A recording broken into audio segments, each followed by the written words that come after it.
Black Friday is now a game day. The NFL's first ever Black Friday football game is this week as the Miami Dolphins take on the New York Jets, and it's only on Prime. Not a Prime member? Not a problem. You can stream the game for free. Coverage begins early with the Black Friday pregame show. It's Black Friday football, Dolphins and Jets, streaming free this Friday only on Prime. Restrictions apply. See Amazon.com/watch Black Friday football for details.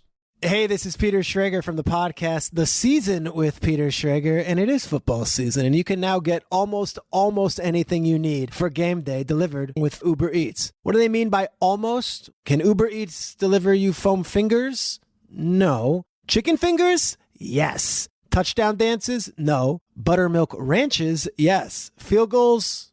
No. Grilling coals? Yes. And there you have it. Get almost anything for game day delivered with Uber Eats, the official on-demand food delivery partner of the NFL. Order now. Product availability may vary by region. See the app for details.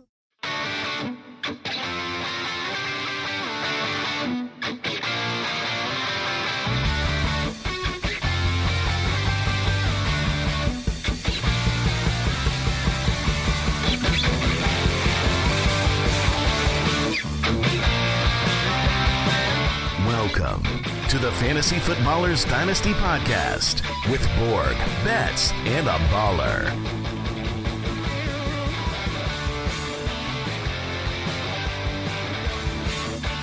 Welcome in. It's Wednesday, November 22nd, the day before Thanksgiving. I'm your host, Kyle Berganoni. I'm joined as always by Matthew Betz and Mike Wright on the Dynasty podcast. The day before Thanksgiving, Kyle. That's what you want to lead into with this?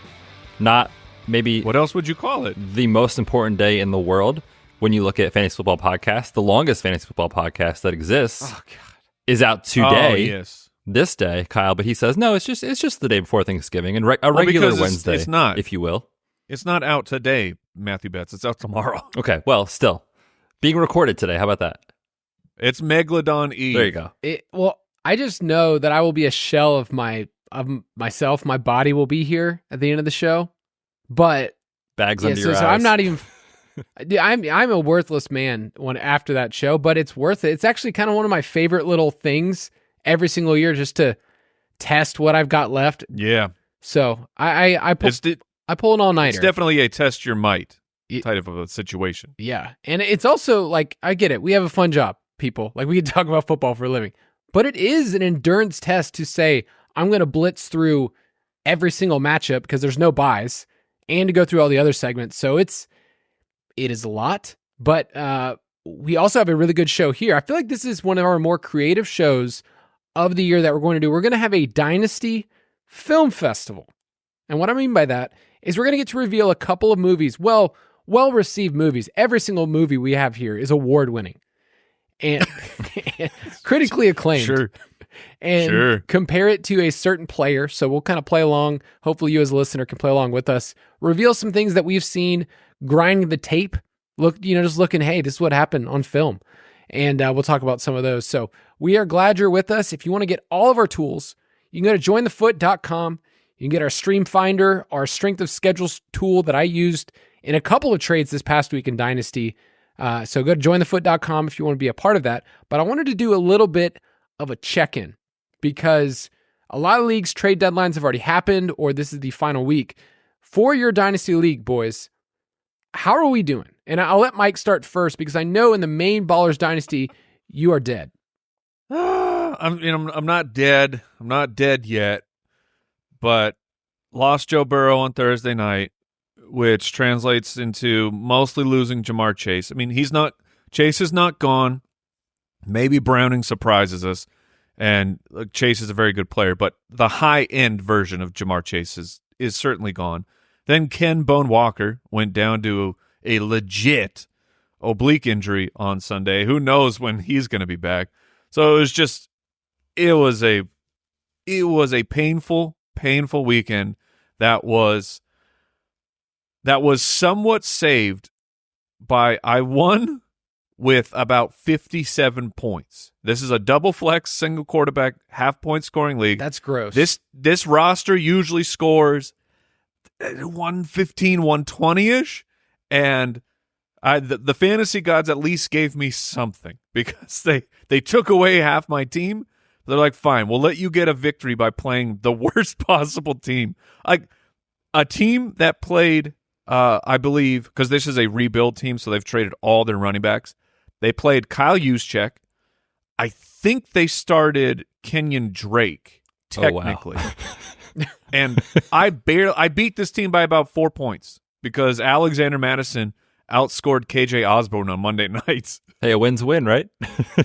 Yeah, oh yeah. I mean, I'll take the win because now I'm tied with Jason in my division. But I mean, I'm hurting. I'm hurting big time now.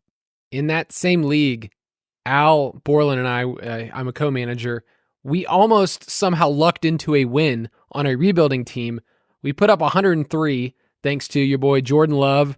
Even got a touchdown from Salvin Ahmed. So our team's in full rebuild mode, but we've got some great players in the rebuild. We've really scraped the bottom, and we have a bunch of first-round picks. We got Tank Dell on that team, who's quietly the GOAT right now. Oh, yeah. And you have Puka, right? We have Puka. So yeah, I mean, with all your firsts, like your team could be back in business really fast. And we have JSN, who's not even he's not even our third best. Oh, I don't even count him. He's like our fourth best rookie wide receiver. So in the main Ballers Dynasty League, we are in a really good spot committing to that. In a Superflex League, I'm also in a full rebuild, and I hit on every single rookie pick. I have Tank Dell, I have A-Chan, I have Addison. I mean, so I've just done really well in a rebuild to move in the right direction. And then the last league I'll throw out there is the league that Mike and I are against each other. It's called Dino Junior. You've heard us talk about it. They've won some championships in the past. I'm in the mix, but it's not looking good compared to the other teams that have a lot more firepower. So, Betz, where are you at? Yeah, a little bit all over the map. Couple contenders that are looking really sweet. Just made a deal last week to send, it was a 2026 first. So we play way out there. And Jaden Reed for Brandon Ayuk. And I really like Jaden Reed. But getting Ayuk and then seeing him do what he did this past week, I was like, oh, yeah, baby, here we go.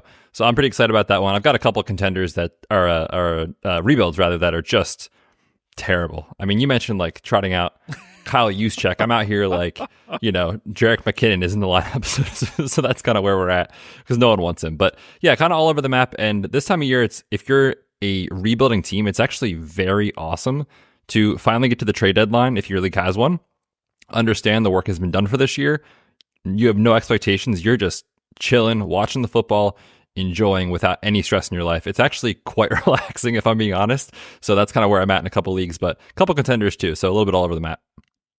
If you have draft capital for 2024, and we're going to start bringing up players as we get closer to 2024, the Marvin Harrison Jr.'s, just players that you've heard the names, we'll talk about them, but like you have to be excited about the draft capital that you have.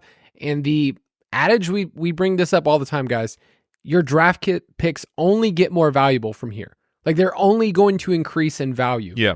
So, when people are pressuring you at the trade deadline for this, like understand you are holding on to something that just matters. It matters in building a dynasty team. So keep that in mind as the trade window for a lot of leagues is about to close, but then it opens up again at the end of the season. So we'll be with you all throughout the off season as we talk through values. We'll talk about players, scouting. But oh man, I'm super pumped that to have like a actual fleshed out series talking about rookies where if you've just joined us, number one, thank you. But the Dynasty Pod, we started in like April. Does that sound right, Kyle? Yes. Yeah. So, I mean, we started in April. Draft was right around the corner. We kind of had to just get the information out the best way we could. So we kind of shotgunned it was almost like a 90-minute running back episode. And so it's going to be really fun to argue about prospects. Oh, that it's not just one show. Like we can have multiple running back shows if we want, just really get in the weeds. I feel like for our first year, guys, we had some strong takes. For some people, they're like, oh, the fantasy footballers, they never talk about Dynasty. Like, we have talked about this, we just haven't condensed it. And I feel like the players that we pounded the table for the most, the CJ Stroud kind of thing was like, oh, cool. Like, we're not idiots. Oh, dude, it was CJ Stroud log out. I mean, I'm riding that victory lap forever. You're just like, hey, put on our resume. Just say like, hey, remember that one year? Well, we just, once like, I recommended had Stroud CJ ranked Stroud in over- Dynasty. Top of the resume. I ranked him over Bryce Young. Dude, even the man, Panthers can do that. I know. so I can't wait to dissect that, because you remember all of the media stories about like, oh, Josh McCown is their QB coach. Yep. And like, Yep. there were all of those tea leaves that you started to put together, and then it changed to like, okay, this is a Bryce Young team.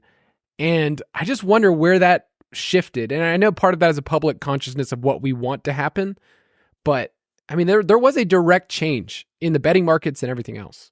I have my sources in Carolina are Josh McCown hasn't stopped crying since week 1. He's just infinite, just infinite tears always streaming down his face. And Frank Reich, this past week he's on the hot seat. What?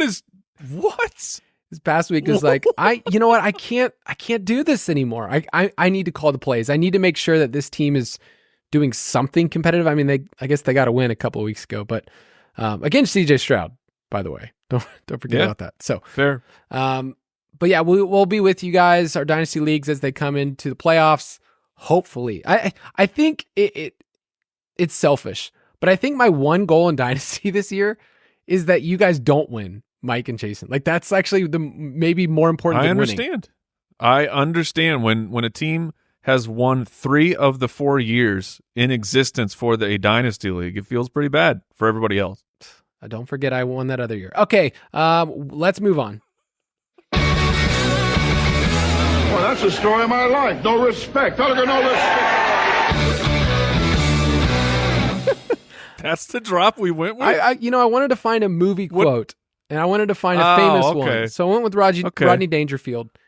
That's fair. Because real current. The kids love Rodney. This is a real TikTok sensation, Rodney. Definitely trending currently.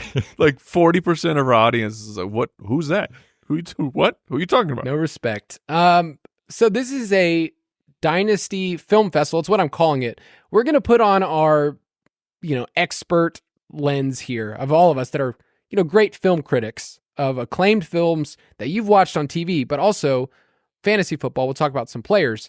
The way that we're going to do this is unveil a film and kind of vaguely talk about this film until we eventually get to the player. So it's kind of a fun game if you want to join along, if you can think back to these movies. But before we do that, I want to just open up a discussion about fantasy versus film, which it's like there can be an intersection when you talk about a player saying, okay, what I see on film is lining up with what's going on in fantasy football, with the fantasy points, the targets, everything else.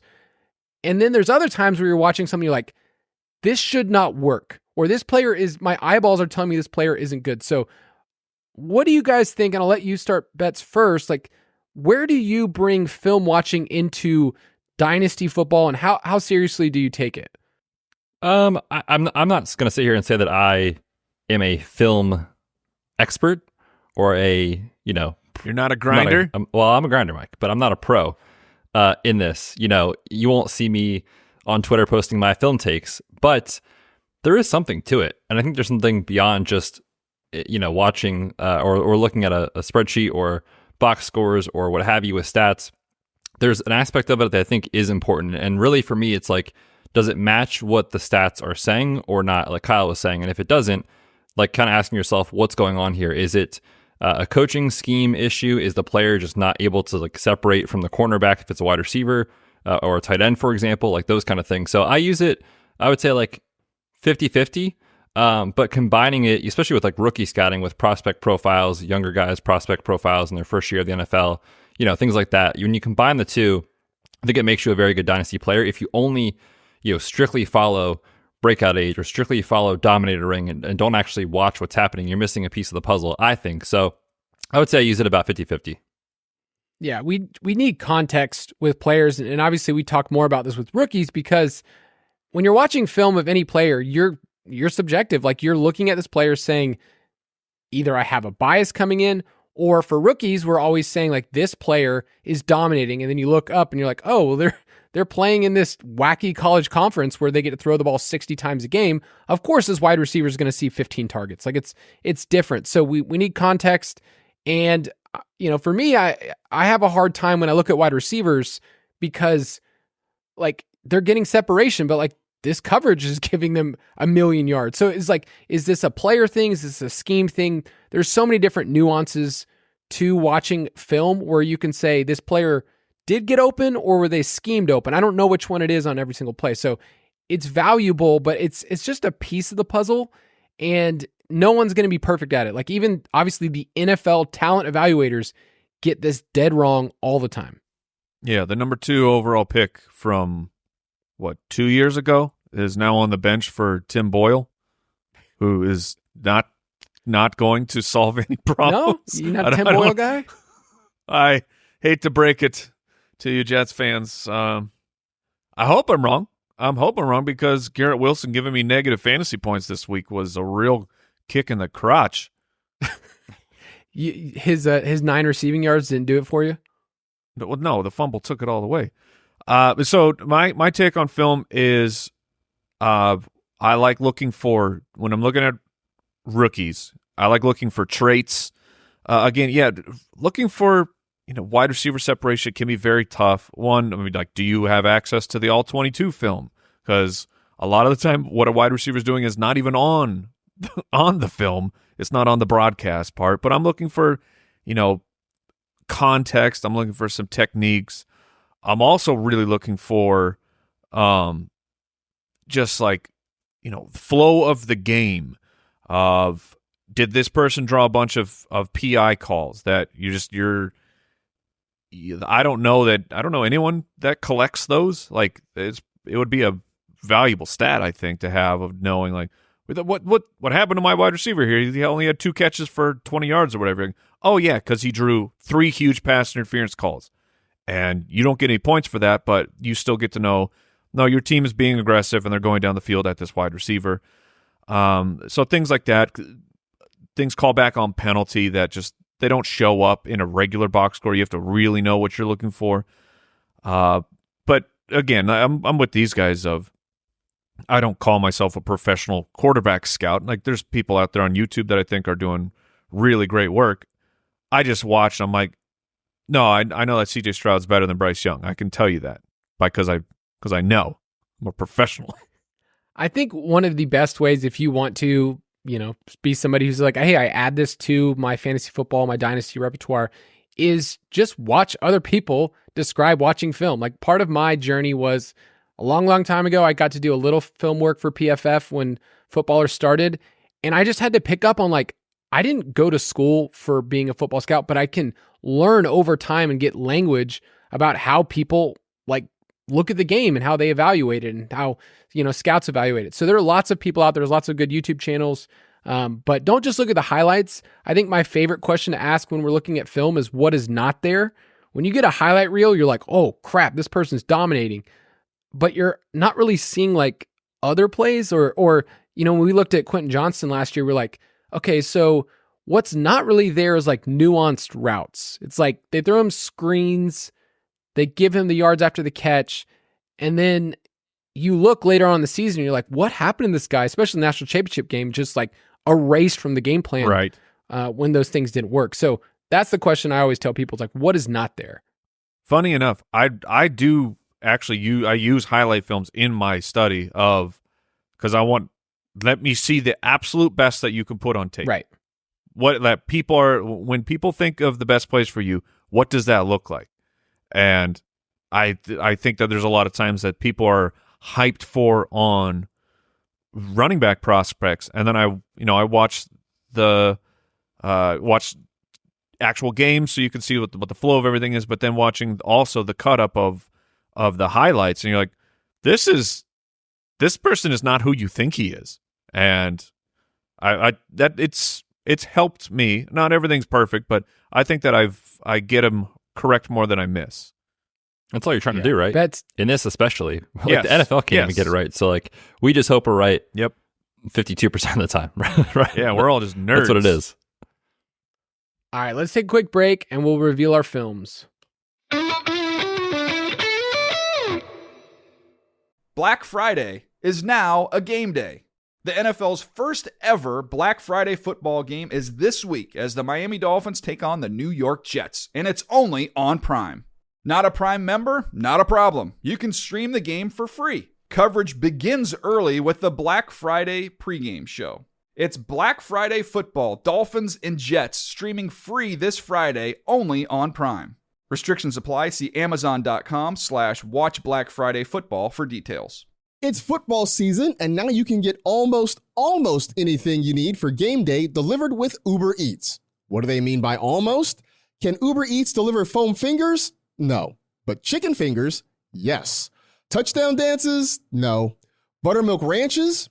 Yes. Field goals? No. Grilling coals? Yes. Running backs? No. Ribs? Yes.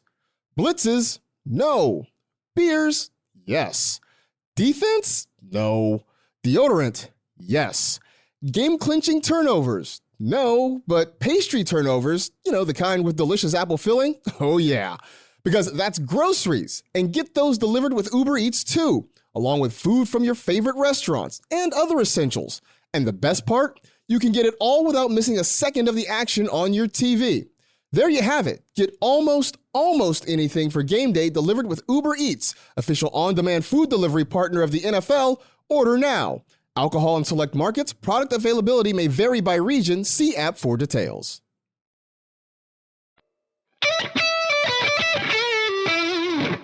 All right, I'm going to start us off, people, because the film that I want to first reveal was released in a long line of Adam Sandler films. You remember in the 90s, there was a period of time where no matter what it was, if you were a teenager, like if you're like, hey, I wasn't quite old enough, but like my cousin showed me this movie, or however old you were, that's where I was in that stage. I was going to watch an Adam Sandler movie. I was going to quote it. And I was going to quote Billy Madison as much as I could. But there was a film that he released called Mr. Deeds. And so good. Good. I am so pro Mr. Deeds that I am nervous about what you are about to say about this player, because I don't know if we're in agreement. It's okay. So Mr. Deeds, when I think back to this movie, I think of maybe one or two quotable lines, and I kind of think about the butler the most. The butler is a true standout.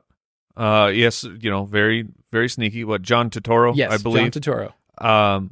As you get older, Kyle, you're not at my age yet, but the scene when he slides down the banister, flies off, and he lands on the table, and then he screams, "My back hurts!" I use that one all the time.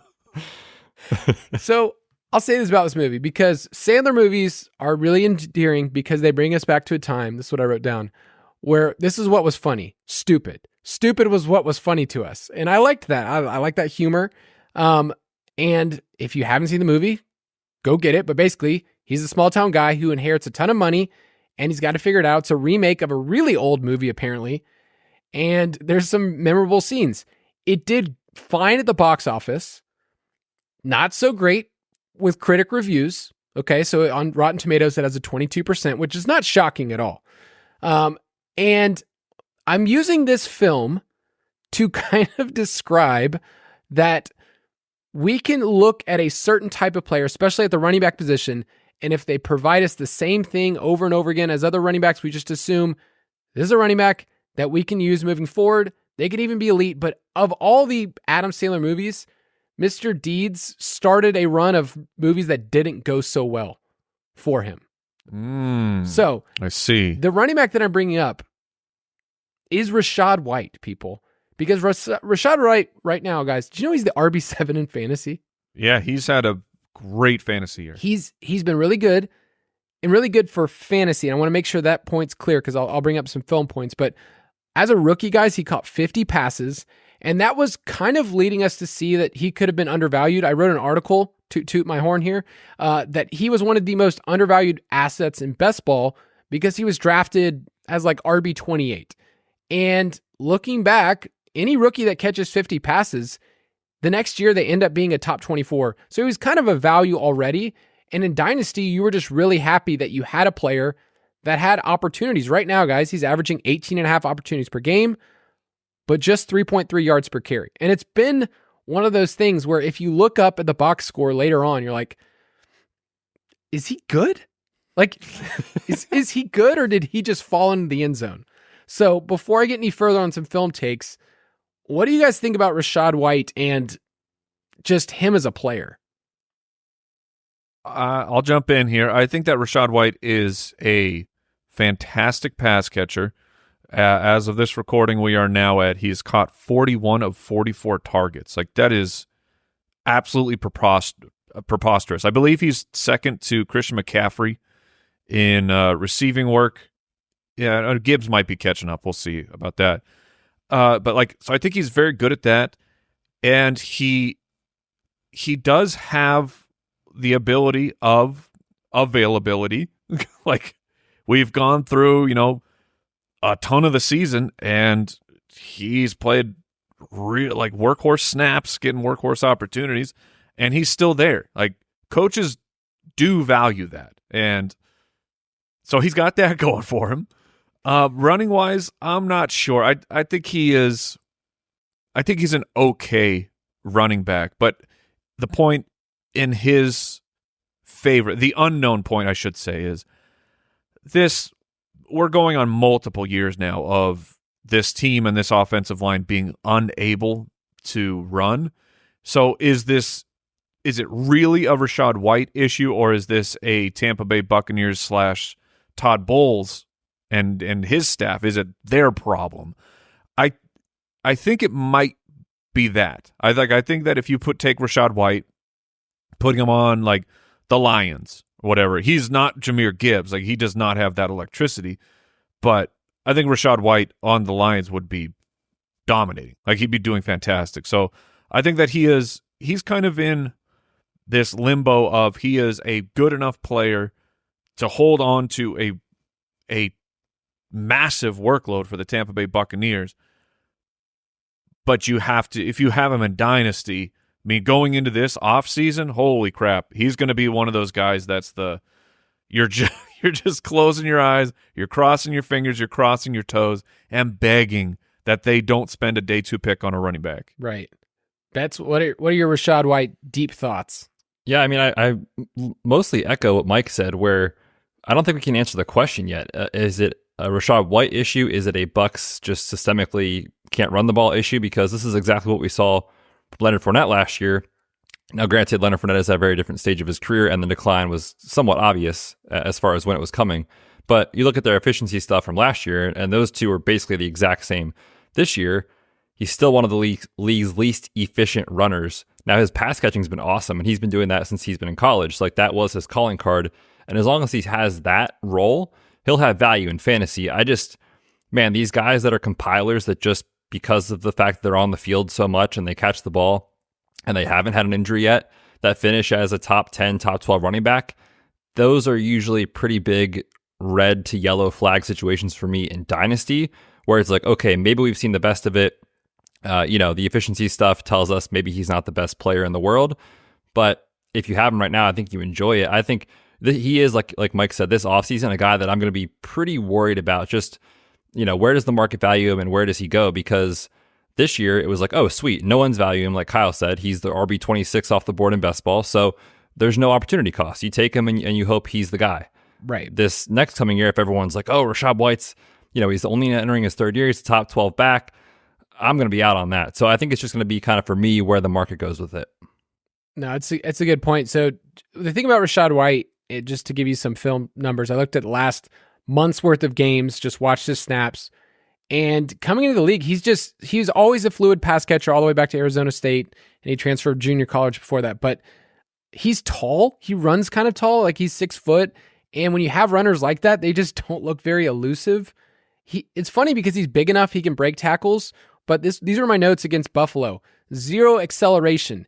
Dude is a butt runner. And by butt runner, what I mean is this is AJ Dillon territory. Wait, I thought the note said butter. No, it's supposed to be butt runner. Oh, but I guess I mistyped. I was waiting for what is a. I mean, I feel like if you call someone a butter runner, it's like they're smooth, they're slippery. No, the doc literally says you're a butt butter runner, and I was like, man, I haven't heard this term before. Maybe I'm missing out on something. No, I meant to say. But then there is a peach emoji right after. Yeah, he's a butt runner. He runs into the line. He's very good at running into the butts of his offensive linemen. It's what A.J. Dillon is the best in the league at. And, it's so, like you guys mentioned, it's an offensive line issue, but also he's not going to be the one cut and just burst. There's just zero acceleration for him. And then we said earlier, like, he's available in the passing game and he's dependable, which is in fantasy all you really care about. And he's also gotten a couple of fortunate bunny, like 2 or 3 yard touchdowns against Houston. He did that. So I just worry about him long term. If someone thinks he's an RB1 for multiple years and you're not a contender, yes, cash out, get a first, whatever you can get. But if you're a contender, be happy that he can be an RB2 for your team. But going to next year, I wrote down, like, he's a flex maybe. And if this team brings in someone else, I think we're scared. We were shocked they didn't bring in someone else this past offseason, right? Like, it was just Sean Tucker as the undrafted free agent, and that's really it. So I'll give you some names just to kind of book in this conversation of Rachaad White. Would you rather have Rachaad White or Kyren Williams in Dynasty? Oh, man. I've been thinking more and more about Kyren Williams, of how he's felt like just a flash in the pan, and it was like, he's having a great year, but they'll definitely do something to move in.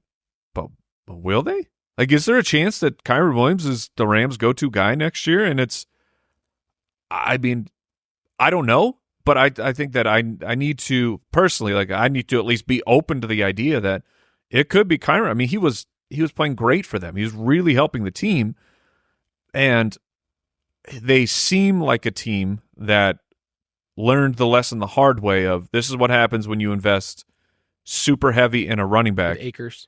Not just Akers, but I mean, it started with Todd Gurley. McVay didn't draft Gurley, but they gave him the money, and then his body fell apart on them. You had them spending a third on Henderson, third on I think, was Akers a third? Maybe he was even a second. I think he was a second. Yeah, but I mean, they've spent multiple day 2 picks on running backs, and they keep getting torched. And they have this later draft pick guy who's super cheap, and he's getting the job done for him. Like, why would you not keep rolling with that? So long way of saying, like, I'm trying to open my mind to the idea, what if Kyren is actually their guy next year? I think it's a possibility. And Rachaad White, I think the same thing, just leaving the space open that it could be him again next year. Do the Bucs rebuild everything? That's, I think, where the decision has to start, as in, like, the coaching staff that are there for the Bucs. Are they there next year? Yeah, that one and the Rams too. Like, I thought of the Rams. McVay would be a retirement. Like, right. McVay's not getting fired. Right, but I think their team is volatile, where it's like Stafford, Cup, like, but I think your point is that these are players that didn't have the same draft capital, but they're kind of like a flash in the pan, but we think there could be more. I threw some other names in here: Isaiah Pacheco, James Cook, Jalen Warren, that all feel like they're around the same RB2. Yeah, they do. Usable right now, but I don't know what they're going to be. So there's a bunch of players like that. So I just don't want people to lock in Rachaad White as this is who he's going to be, and he's a difference maker forever. In PPR leagues, you ride this thing. You get your 70 catches this year. But beyond that, it could change. Betz, you are up next. Yes, sir. What's hilarious about the guys you just described and how you described them is, like, that's the state of running backs in Dynasty. It's like everyone that's not the elite guys is like, they're fine. We'll see what they are, which I just thought was great. Yeah, that's what screw them RBs, that's right. Guys. I'm going to talk about a wide receiver next, and the film that I'm going to use, the movie, is Talladega Nights, the Ballad of Ricky Bobby, which was just hilarious. Of course, if you missed this movie, shame on you. But Ricky Bobby is a famous NASCAR driver. He's got the need for speed. He says, if you ain't first, you're last. He has reached the pinnacle. He's famous. He's got a very attractive wife. He's got all this money. He wins, et cetera, et cetera. He falls out, and he rises to the top again after a tumultuous situation. But all along that ride, that's what you took from that movie? Well, there's a lot more, but there's a lot more. you took so the movie Talladega Nights. I get that this is what the plot is, but like that's your big takeaway. That was not the big Changed my takeaway. life. Will Ferrell's and he's a NASCAR driver and he gets in a huge wreck and he's too scared to drive, but then he returns and he's great again. I mean, that's not the. It's a real feel good. Feel good sports. It's a family flick. Okay, so that's the plot, but there are so many other good parts of that movie.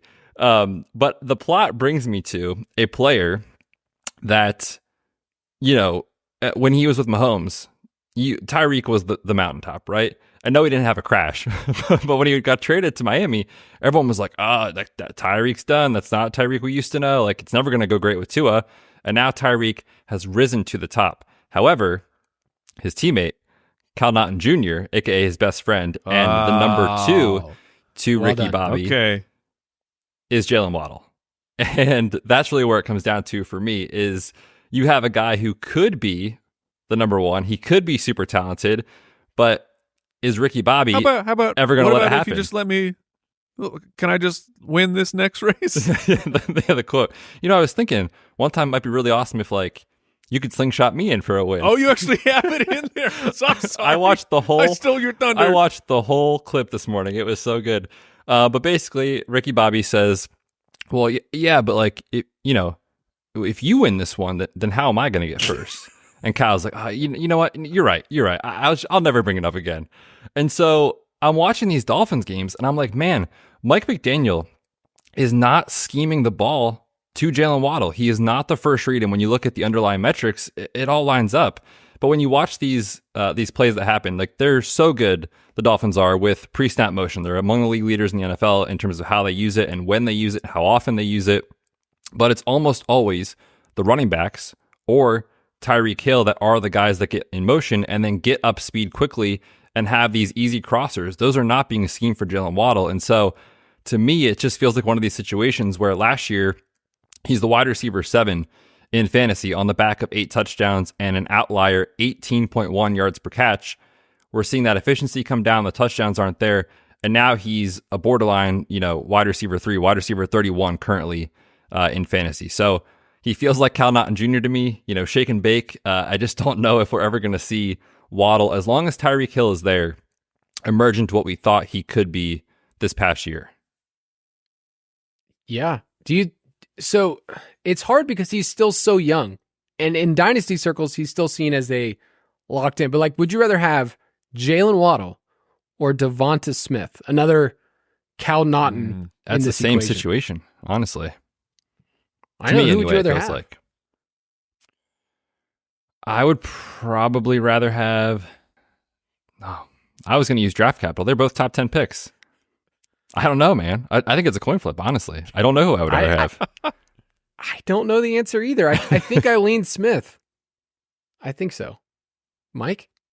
I think I lean Waddle because the situations are very parallel, but you have the Dallas Goedert issue for Devonta Smith. Not right now, obviously he's injured, but in general, you have like 3 top tier options, and they'll always have a running game. If it's DeAndre Swift next year, whoever it will be, and then of course Jalen Hurts stealing touchdowns.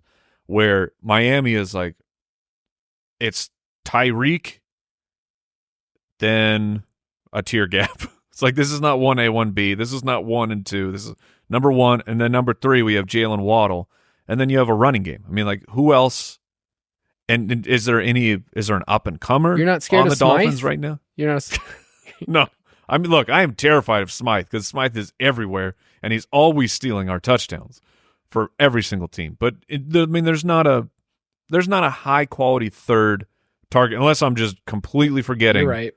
something that has happened. Yeah. No, I think that's right. Mike, I'm going to let you hit us with All right. the next one. All right. So the movie, sometimes you have movies that are not talked about like before release. Maybe the marketing budget's not there. This one's an indie movie. It's an independent movie, so they had to put it out. They had to hope that the product was good enough and that people would start talking about it. And that movie, I don't know if you guys are old enough for Napoleon Dynamite. Oh, yes. Oh, yeah. But it kind of came out of nowhere, and then it just turned into everyone telling their friends, "Dude, you gotta go see this Napoleon Dynamite movie. It's funny. It's real dry, but it's really funny."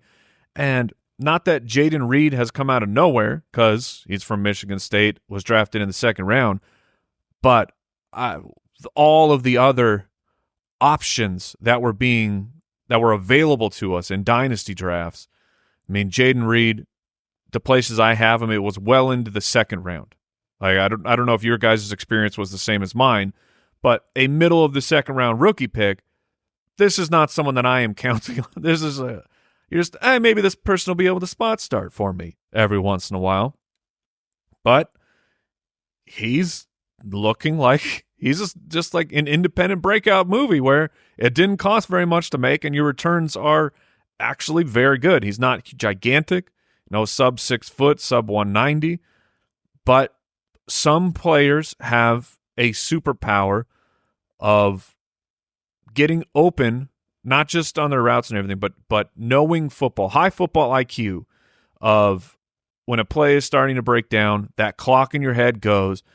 And so to somewhat talk about it, like I coach my son's youth football teams a lot, and trying to get kids to understand, like, no, man, like, if your route is sending you into 2 defenders, and you have a wide open space, don't follow through. Just sit down, be open, or know that in your head there's a clock going, and if the ball hasn't come out, I need to go back to the quarterback. I got to go help my quarterback out. And I feel like Jaden Reed just does this, like, inherently.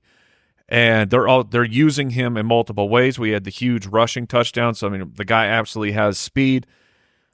I mean, he is creating the separation, but he's working really well in the intermediate areas of the field as well. So, and they use him a whole bunch of different ways. I don't know if Jaden Reed can take the step to becoming elite, but he's definitely taking the steps to become a very usable wide receiver 3 type.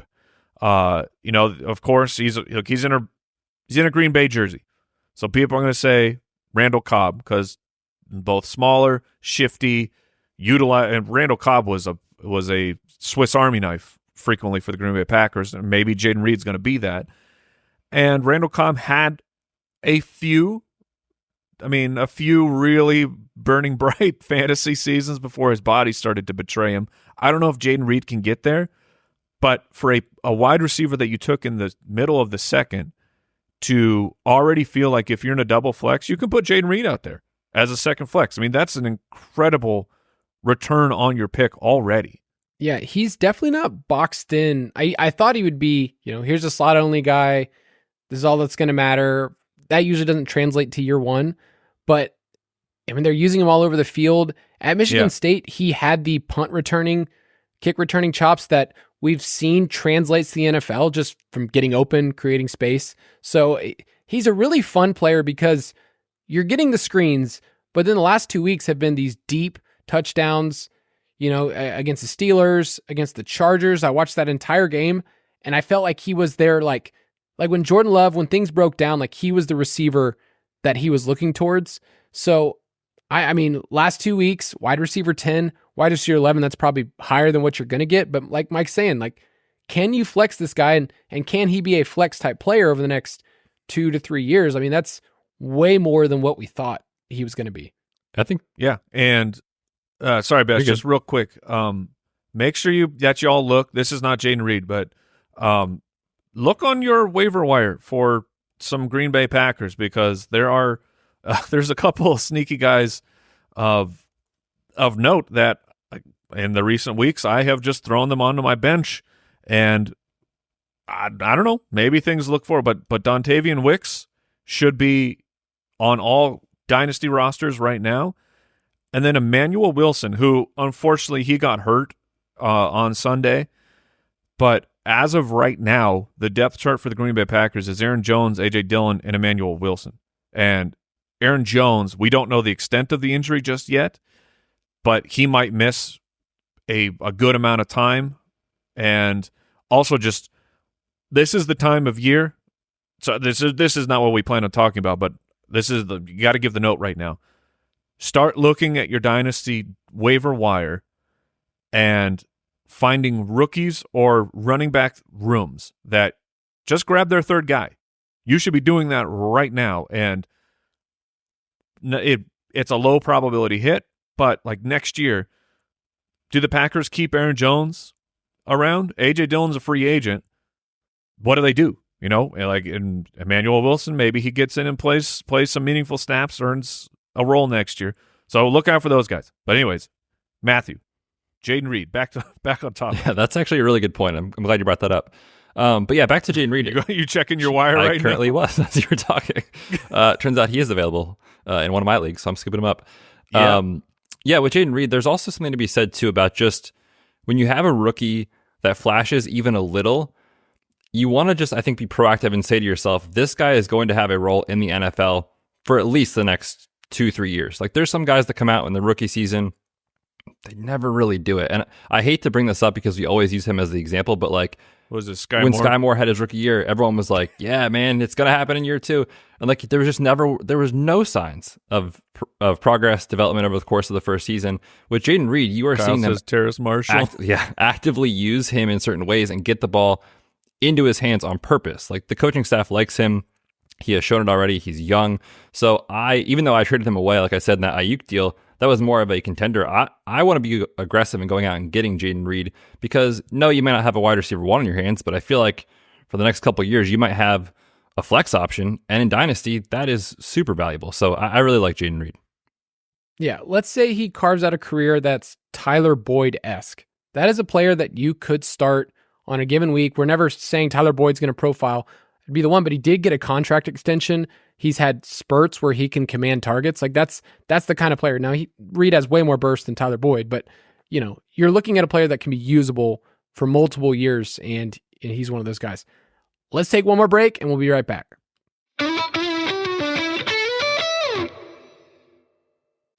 Black Friday is now a game day. The Dolphins take on the Jets in the first ever Black Friday NFL game. Stream for free only on Prime. Black Friday football. Dolphins versus Jets. Only on Prime. Restrictions apply. See Amazon.com/watch Black Friday football for details. Hey, this is Peter Schrager from the podcast The Season with Peter Schrager, and it is football season, and you can now get almost anything you need for game day delivered with Uber Eats. What do they mean by almost? Can Uber Eats deliver you foam fingers? No. Chicken fingers? Yes. Touchdown dances? No. Buttermilk ranches? Yes. Field goals? No. Grilling coals? Yes. Running backs, no. Ribs, yes. Blitzes, no. Beers, yes. Defense, no. Deodorant, yes. Game-clinching turnovers? No. But pastry turnovers? You know, the kind with the delicious apple filling? Yes. Because that's groceries. And you can get those delivered with Uber Eats, too, along with food from your favorite restaurants and other essentials. And the best part, you can get it all without missing a second of the action on your TV. And there you have it. Get almost anything for game day delivered with Uber Eats, the official on-demand food delivery partner of the NFL. Order now. You can get alcohol in select markets. Product availability may vary by region. See the app for details. I'm going to bring us back to a time where, you know, was it the best Marvel movie of all time? Some might say that. And you know, Mike and I, we talk Marvel a lot. We've always been Marvel bros. We do. Now, we also need to say that not everything Marvel does is great. Correct. Sometimes they just have enough money and they know people will go watch it in the theaters. I'll probably go watch it. But Avengers Endgame, for those people out there who are uninformed, get with it. Great movie. But in this movie, and I'm going to compare a player to it, the Avengers lost out big time to Thanos. They're hanging their head in shame, and they're trying to assemble the team together one more time to try to reboot this thing. But who knew that the most important person would be the smallest person of the group? Okay, so in Avengers Endgame, the only reason, spoiler alert, that they are able to do anything is your boy Ant-Man, a.k.a. Paul Rudd, Paul Rudd can do anything. I'll probably like it. How tall is Paul Rudd? I feel like he's not that short. Because you're saying he's the smallest. I get he can become the smallest. He's 5'10". There's no way that Paul Rudd's the smallest Avenger. You know what I'm going for here, Ant-Man. Ant-Man. Yeah, but I'm speaking up for the nerds, and that you need to come correct. That's true. He does become Giant Man if he wants to. So he can become the tallest if he wants to. Yes, he is also the biggest Avenger. But I think most people, when they think of the Avengers, or the Avengers think of themselves, they don't really think of Ant-Man as being the biggest one. And anyway, my point is that when the Houston Texans wanted to assemble their roster, one, they lost out on what most people thought they should have taken or they could have gotten. It was Bryce Young. Instead, they got C.J. Stroud. But obviously, that worked out well. But the most important person that they assembled for this team was the smallest. It was Tank Dell. Little Tank Dell that everybody said, you know what? That production at Houston, that's just gimmicky. That's not going to work. And yet, we are seeing a superstar, and I'm going to use that word, a superstar, show up before our eyes. Let me give you a little hot stat, a little Kyle stat right here. Here are the rookie wide receivers that have had a targets per route run above 23% and a yards per route run over 2.1 since 2014. Tyreek Hill, Chris Olave, Puka Nacua, who is going to ruin every single rookie chart that I make this offseason, Odell Beckham, Kadarius Toney, Justin Jefferson, and Tank Dell. Those are the only ones that have done it as rookies, and obviously we still have more games for Tank Dell. But right now, he has morphed into the alpha in this team. CJ Stroud came out, and Tank Dell said the same thing, like, hey, I wanted this player on my team. He's targeting him, and he has surpassed Nico Collins, in my mind, definitely for a while, but surpassed him as the elite player on this team commanding targets. And really the best situation to kind of label him as is he's Amon-Ra-esque. And you've seen the comparisons of him saying, I wrote down every wide receiver. I don't know if I like that. Yeah, I've already heard that bit before. Get a new one there, Tank, I don't really like the bit. Kyle loved the bit when it came out. I hated it so much, but now I get it. Respect Amon-Ra. Yeah. You respect the guy. Maybe it works, Kyle. It's just every wide receiver does it from now on. Well, but I don't know if you understand this, but when you're looking for that slight edge in athletics, anger and spite are very powerful allies. It is funny because like the route that they took is like, I hate all of you before me. No, it's not hate. It is simply, I am better than you, and you should not have been picked before me. Yeah. So let me at least say this about Tank Dell. He's kind of seen as coming in the league as he'll be a slot only guy. He's running 70% out wide, and he wins out there for a player who's 5'8", which is just wild. Matt Harmon, friend of the show, Reception Perception, had a great tweet where he's just saying Tank Dell might already be one of the best route runners in terms of out-breaking routes. Like, you run 10, you run 15, you break down the field. He can just do lots of different things. Like it's not just a drag route because you're a slot wide receiver. He can win multiple areas of the field, and CJ Stroud loves him. So I am at the point now where Tank Dell, when I'm slotting him in among rookies, I think I'd rather have Tank Dell than Zay Flowers. I don't hate it. I can see like that's a hot take. I would say we're going to learn a lot about Zay Flowers over the rest of this year. Now that Mark Andrews is out, which, go back to week 1. Mark Andrews was out, and that was the 10-target debut for Mr. Zay Flowers.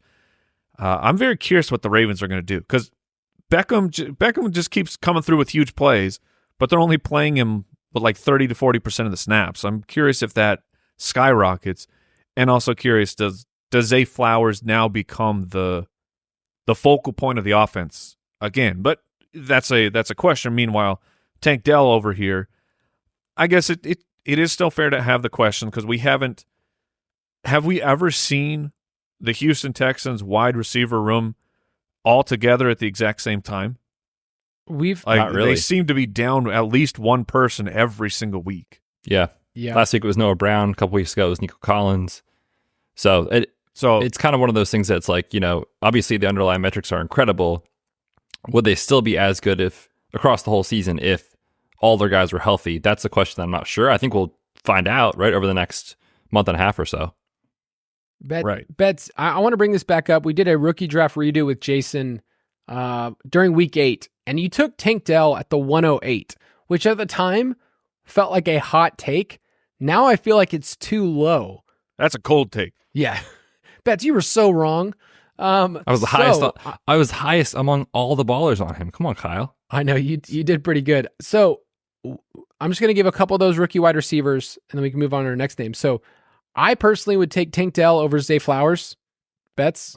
That's all right. I think so, just because we know that with CJ Stroud, they will probably lean more into the pass. With like Lamar, we have a 5-year, 6-year sample, whatever it's been, of just this is what he is to the offense. So I think, I think I would lean Dell just for that reason. All right, and then the names that we have ahead of him, Addison, Puka, and JSN. Would you still take those guys ahead of Tank? I would still take JSN. It's going to work. I think you can make the argument for Tank Dell over the other guys, but I think I still lean Addison and then maybe Tank above Puka. I think that's where I'm at too. Mike? Yeah, I lean that.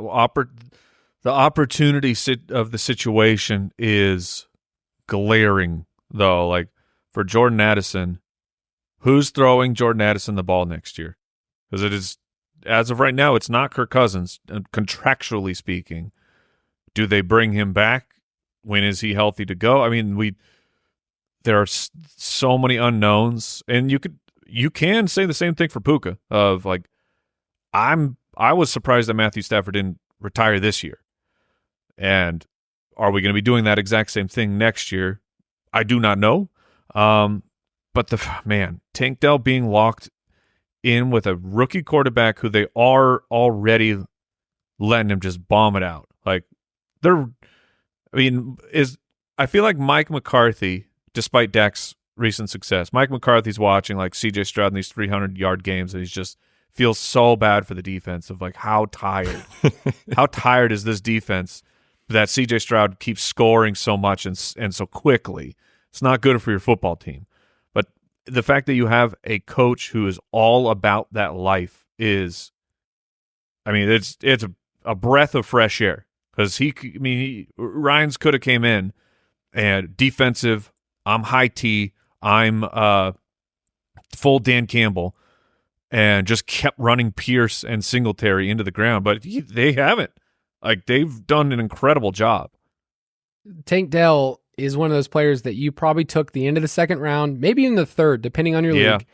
And on my 2 rebuilds that I have in Dynasty, so I have them with Jeremy, Al Borland, and then in my Dynasty Superflex League, he is just like free money for me on my teams because I still have the elite guys. People are trying to trade for him right now. I'm like, no, I'm not taking a first. Like, I'd rather have Tank Dell than a late first next year. I would too. And so it's funny because all these teams are trying to get him for this year. I'm like, I'm in a rebuild. He works perfectly for my timeline. So Tank Dell and the Texans. Come on. Footballers HQ are very much Texans fans right now across the board. So, Betz, you're up next. All right, fellas. Well, it is the holiday season.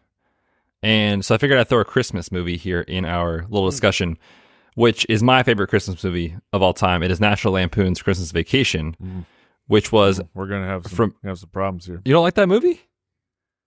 Sorry, can just keep going. Okay, well, I was going to say it's great, and I love it. Mike's crapping on Betz' stuff. Yeah, come on, dude.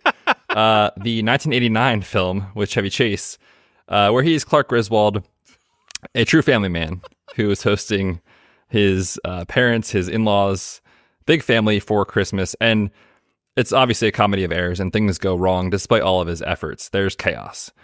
But in the end, Clark Griswold does it. He puts it all together. He holds it together for the family, gives his family an incredible Christmas. And there are so many incredible quotes and scenes along the way that apparently Mike doesn't like. But I'm going to compare that situation a little bit, just if we kind of zoom in on these last 3 or 4-ish weeks with Josh Allen, where there was a period of time where, a couple weeks in a row, we're like, man, these turnovers are back. He's making, questionable decisions. The play calling isn't great, et cetera, et cetera, et cetera. Then they fire their offensive coordinator. This past week, extremely difficult matchup against the Jets, and Josh Allen reminds us of how good he can be. And when you look at the game, when you watch the game, it was actually very, I think, intriguing and a breath of fresh air to see them going back to some more simplistic play calling, getting the running backs involved out of the backfield as pass catchers, a ton over the middle of the field to Diggs and especially Dalton Kincaid, where he was crushing it this past week. Lots more pre-snap motion I noticed this week. So just all things that kind of bring you back home and you're like, oh yeah, Josh Allen can do this and he can be incredible. And now he's been awesome for fantasy already, so it's not really that discussion, but I was just surprised that looking at it, I was like, man, he already had thrown 12 interceptions this year. Was kind of surprising to me. And then in weeks 9 and 10, he was down to about 6.8 YPA, really wasn't playing great. This past week just goes berserk, 275 yards, 8.6 YPA, 3 touchdowns. And if you look at, I put the next gen stats passing chart here for all of us to see, but like there's so much more across the middle of the field that was not there in past weeks. So I'm pretty encouraged about what that means for Josh Allen's efficiency. I did see a snapshot of someone holding up this was the offense the last couple of weeks and everything is perimeter. Exactly. And then this week it was, oh, hey, look, there's a whole bunch more of the field that Josh Allen should probably throw at. Yeah. So I have a question as a Josh Allen manager in Dynasty, and I have the Diggs stack. How much longer do I have that stack together? I know part of it's speculation, but I'm asking because my team is older. I'm at the point where if I don't win this next year, I could sell. So would you be looking to, like, the idea of that stack feels locked in. I don't want to move from it, but I know that a year or two from now, it doesn't feel like a guarantee that Diggs is still performing at the same level, that he's even on the team based on just all the media stuff. So what are your thoughts on just Diggs in general with Allen?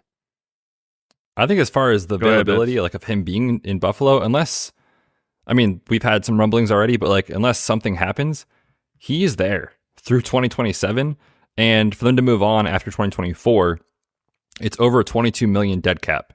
So like that's not happening, right? So unless it's a trade or something, Diggs is going to be there. So I think that's probably more likely than not to be the case. But will he be the same player?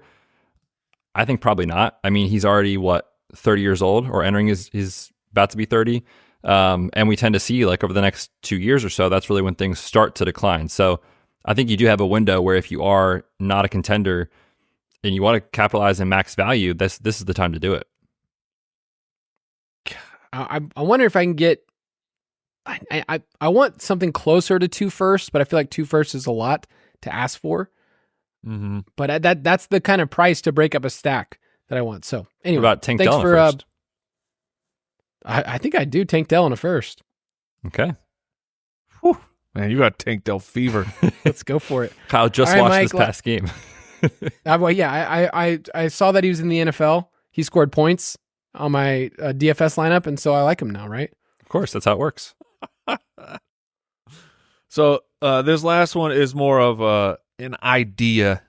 I mean, I'll label the movie, of course, but it's just highlighting that, like, when you have Ben Stiller and you got Owen Wilson out there, 2 hilarious guys. They both have had tremendous careers, made us some extremely funny movies. But when they're together, we get, Zoolander. For me, Royal Tenenbaums. I know that's a very divisive movie, but to me, Royal Tenenbaums is like top tier comedy. But just the point, Starsky and Hutch. The point being, these 2 guys, when they're on their own, it's fine. But when they are together, it is absolute magic. And that's what we've gotten so far from DJ Moore and Justin Fields. Like, Fields can be just fine without DJ Moore. And DJ Moore can be, the wide receiver 24 without Justin Fields, just year after year. But it was already back. The connection was already incredible. With the secret Bajent man, DJ Moore had an average depth target under 10. Already up back to over 16 this past week with Fields. I mean, it's their connection with the way that, like Jaden Reed, but just saying of when the quarterback can buy time, which Fields can do. DJ Moore is a magic man at being able to get open as well. Week 11 at Detroit, nine targets, 7 for 96 with a touchdown. That is a 41% target share. 41. I know 9 targets is not very much for 41%, but the fact being, he's the offense. And when they are going to be trailing, that offense is just going to keep going to DJ Moore. And it has been very fruitful. And I don't see a world where it doesn't continue. Do you guys agree that DJ Moore, and as long as they're both on the field, we're going to keep getting these fantastic games? Or are you would you look at this situation and try and trade DJ Moore with this promise of like, well, no, Fields is back, everything is fixed, but you take DJ Moore on your team? I think there will still be volatile weeks where you just see the offense not be efficient. I mean, you never would say Justin Fields is an efficient quarterback. You think there's big plays. I mean, that was that touchdown to DJ Moore. He stepped up in the pocket and then hit Moore on that long one. So a great throw, yeah. So I would say, if I have DJ Moore, I'm just going to ride this out. I'm not trying to like cash in or do anything. Like, I think you've got yourself a high-end wide receiver too. I think if you think that he's anything more than that, you're probably a little bit, wishful thinking, knowing that there's ups and downs. But, you like the involvement. You mentioned, Mike, 41% of the target share, 66% of the team air yards. And we've always loved the fact that Fields can throw it down the field if they give him a chance to, and they're not this little dink and dunk offense. So, yeah, I'm still fine with where he's at, and DJ Moore just feels like solid top 15 to 18 wide receiver. That seems fair. Are you thinking about DJ Moore's long-term as in it's Fields, or are you factoring in that it could be Caleb Williams next year? I think either way, what he is and what he's good at, he's always been great at yak plays. Like, he's just been tough and then downfield stuff. So it's like whatever quarterback they have for him, if it's Caleb Williams, it's fine. It didn't really change my view of him being the alpha on this team that they traded for. So yeah, I feel like he's pretty locked in. He's only 26 years old still. I feel like he's going to be one of those players like Mike Evans. You're like, he's still really young. When you said that, I was like, what, who, Fields? Did you say DJ Moore's 20? How is this possible? Yeah, DJ Moore's been in the league for, let me count. 5 years? 6? This is his 6th year, yeah. Guys, Justin Fields been really good as a passer. And I'm kind of like scared to say it because in the first 3 weeks, I was dunking on Justin Fields. He was terrible, truthfully, in the first 3 weeks. Yeah. But since week 4, and obviously he missed 4 weeks, so this includes his week 4, week 5, and then week 6 is when he left early, but I'm still included in the sample. And week 11, it's a small sample, but in those games, he is the number 1 passer in completion rate over expected. He is 5th in air yards per attempt. So he's not just these dink and dunk little throws, but he's completing more than you would think, and they're down the field. And it's like, man, if he can put that together with his rushing upside, these two, Fields and Moore, can just be dominant. So I'm more in than I was, in September when I was really concerned about Justin Fields. So the tricky thing is, like you said, Mike, is just this team is heading in a direction where the warning signs are there that like they might just have to move on. But he's at least flashed enough to me that says, hey, Justin Fields might be a starter longer than I thought if he can keep this up, and that's a big F. I will give you a name just real quick to compare as we close out. Would you rather have DJ Moore or DK Metcalf in Dynasty? I'm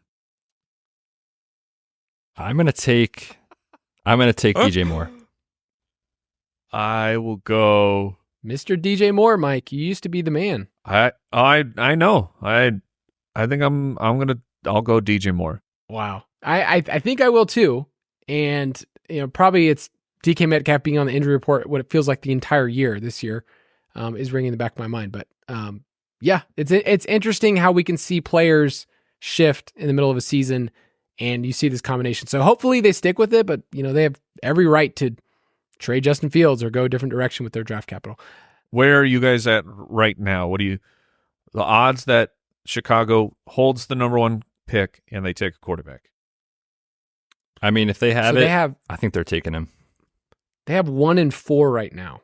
Chicago does. Pick 1, pick 4. Right, and pick 1 is the Carolina one. Right. Yeah, I think they take him if he's there. Or if they have it, I mean. I think they do too. I think you just want multiple shots, and I think that another team will want Fields.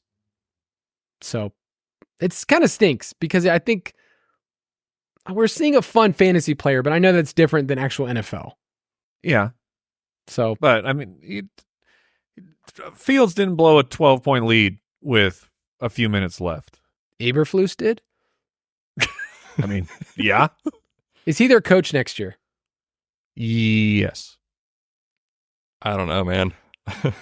I don't know. This is the best discussion ever. It's just people getting stumped over and over. I mean, but every time they pan to him on the sideline, just quick aside, I feel like I have zero confidence he's going to make any logical decision, whatever the situation is. When they pan to him, he has like the look on his face, like he's kind of not sure what's happening. He looks around for a second, looks at his play sheet. Help me. And then they fall apart. So like, how many chances do these guys get? And I don't know, man. We'll see. I guess there's a chance they kind of let him go through the offseason, take a shot with the number 1 pick if they get it, and then have a chance. But if it doesn't go well, then I'm sure he's out very quickly. He doesn't strike me as like a leader of men. Like as like, oh, he's not a Jeff Saturday? No, he's Hall not of a Fame Saturday. coach. Yeah. It just doesn't feel like people in the locker room like, I want to fight for this guy. I mean, with Dan Campbell, it's like they were losing, but they were ready to run through a wall. And they stuck with him. So he's the man. That's going to do it for this episode of the Dynasty podcast. We've got a lot of Dynasty stuff still to talk about, so we're going to be with you guys all off season as we talk through rookies, film, everything else. Hope you have a good Thanksgiving week and Megalodon episode. Goodbye. Thanks for listening to the Fantasy Footballers Dynasty Podcast. If you want to take your Dynasty skills to the next level, check out thefantasyfootballers.com. It's football season, and now you can get almost anything you need for game day delivered with Uber Eats. What do they mean by almost? Can Uber Eats deliver foam fingers? No. But chicken fingers? Yes. Touchdown dances? No. Buttermilk ranches? Yes. Field goals? No. Grilling coals? Yes. There you have it. Get almost anything for game day delivered with Uber Eats, official on-demand food delivery partner of the NFL. Order now. Product availability may vary by region. See app for details.